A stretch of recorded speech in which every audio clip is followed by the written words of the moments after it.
we have defensive lineman Edward Vesterinen. Questions for Eddie? So Eddie, defensively, you guys getting a lot of rave reviews for how you've played in recent weeks. So you lived up to your standards. Do you think you have more in you? What do you think? I think personally, I think I definitely have more in me. And as a whole defense, we gotta start faster. And I think we haven't played our best defense yet. So you say you have more left in you. What more is left? What can you do better individually and as a group? I think it's mental mistakes, and just when I get tired, just finishing my rip moves. I mean, there's a lot you can correct after a game when you look at the tape. There's a lot you can correct, so I'm trying to correct those things. Correcting from tape. Did you watch much tape before college, and is that something you sort of had to adjust to, seeing yourself and learning how to correct those mistakes? Yeah, it was a big change. Tape, yeah. Back home, I didn't really watch tape. I was when I played, but here you definitely have to have a good feel about what kind of game you're stepping into and know what kind of guys you're going against. And now as a starter, like it's very important for me to understand what are the O-linemen's weakness, like each individually, and maybe trying to game plan on each individual O-lineman. When you say start faster, what do you mean start faster on defense? I think as a defense, I mean, let's go back to the Pitt game. Pitt, their first offensive drive, they started kind of rolling, but it was because of missed tackles. If we had made those tackles, Pitt wouldn't have had their good first drive. I think Texas Tech also, they had a first drive going, but it just comes back to fundamentals, good fundamental football. And I think as a defense, we're waiting for somebody to make that big play, and then we start to play good defense. I think we just gotta start better, faster in the beginning. When you watch an offensive lineman that you're going to go against, and again, watching on film, what are keys? I mean, weight, which way they lean, hand placement when they block. What are some of the things you look for? I look what is the O-lineman good at? Mm-hmm. What does he struggle in? And then I'm trying to see how does the O-line work as a whole unit. And I'm trying to see what kind of tips can I get. Okay, he's lining up pretty far from the center, his depth. He might be pulling on this one. When does he put his hand down? Does he always have his hand down, or when does he put his hand, keep his hands on the thighs? And just trying to look, some O-linemen, they look at the guy who they're gonna block before the play even starts. When they come from the huddle, they look at the guy. So there's a lot of small things you can pick up, and at the end of the day, it's just about the feel and instinct on a game. Watch Houston offensively. What are some of the things that jump out when you study them and prepare for them? I think the O-line is solid. I mean, you always have to. Every O-line you have to. You can never underestimate any opponent.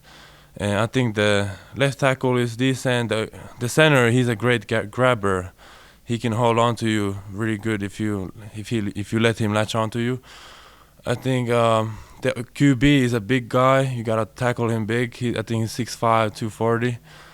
I think they run a lot of zone plays, and they're very pass heavy. I think it's about 63% pass, and I think they're a solid group. You can't underestimate them. It's gonna be hot. Not as much tempo as we have played before, like TCU and Texas Tech. They play this QB counterplay, which we have to stop. I mean, that's about it. So some hand fighting with the center to keep him off of you, right? Yeah, hand fighting, or maybe try not to engage with him, trying to evade him, maybe. Can they see your games at home on television or on cable or? Sorry?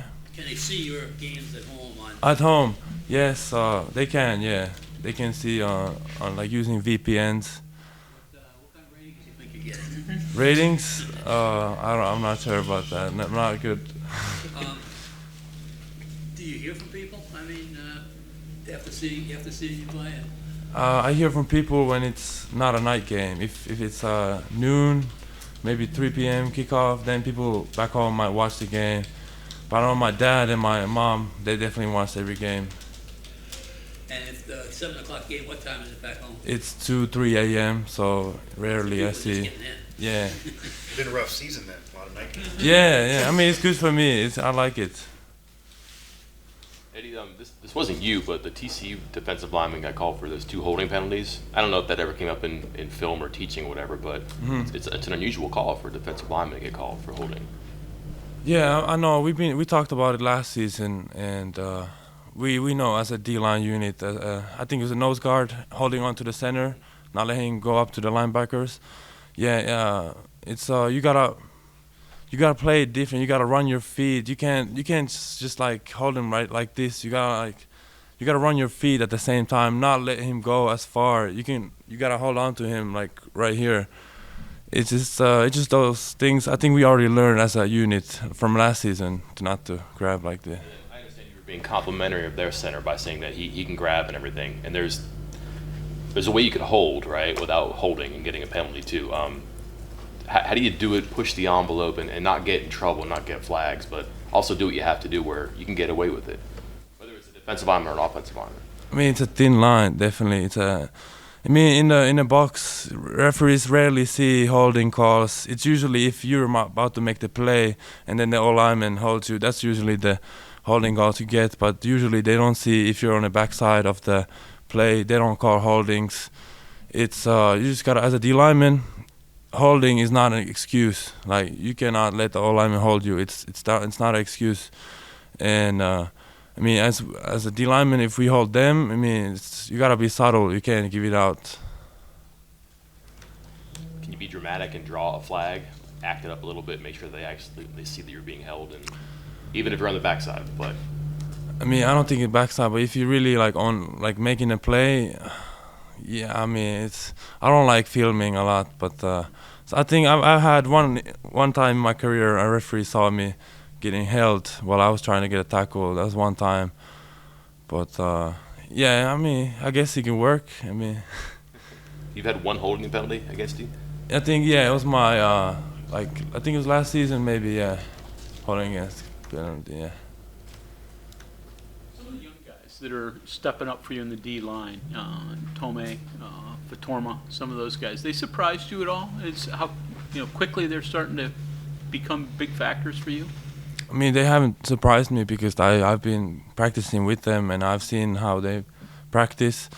I think Tommy, he has a lot of potential. I like how he plays. He just goes, He doesn't think. He just goes forward. And Big Fatorma, he's strong and he's able to make the plays as a nose guard coming off from that center.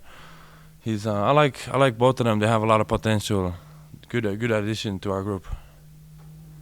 What about some of the other even younger guys that are probably going to redshirt this year, the true freshmen? What do you see out of Corey McIntyre and Keith and all those guys? I see a lot of passion for the game and wanting to learn, but they have to fix their techniques. It's important as a D lineman to have your right footwork so you don't get pancaked. But they have a lot of will and passion, and I think it's going to be very, very good for them in the future. A young lineman, what's the hardest thing? Is it the physical part of it, the technique, mental? What's the hardest thing to adjust to? Hardest thing to adjust to is, I think it's all the information you get that you have to memorize, but also you also have to know everything when it goes really fast. Everything has to add up when bullets are flying. That's the thing. You gotta play fast without thinking, but at the same time remember everything. So it's a combination of both. From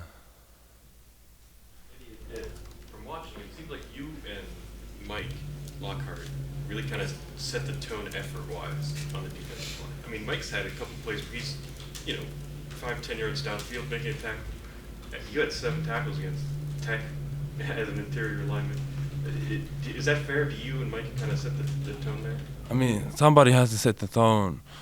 It's you gotta, it's the standard. You gotta uplift. You gotta show the standard to the whole D line, and it's just if you see one guy making plays, it's gonna motivate the other guy to make plays. It's something that's very once someone starts making plays, it's very catchable. Like everyone builds off of it. Defensive linemen now, like rows of 3 that come in. Do you sense after you sit out and come in a couple of times that has taken a toll on the offensive line and they're not as fresh or as strong? Their offensive line, I think it's a huge benefit that we can roll guys in and they can play, and then I can come back and I'm going against the same old line. They're really tired and I'm fresh, and that gives me a great advantage, especially like third downs, passing down. It gives a great advantage to the whole RD line to be able to play fresh.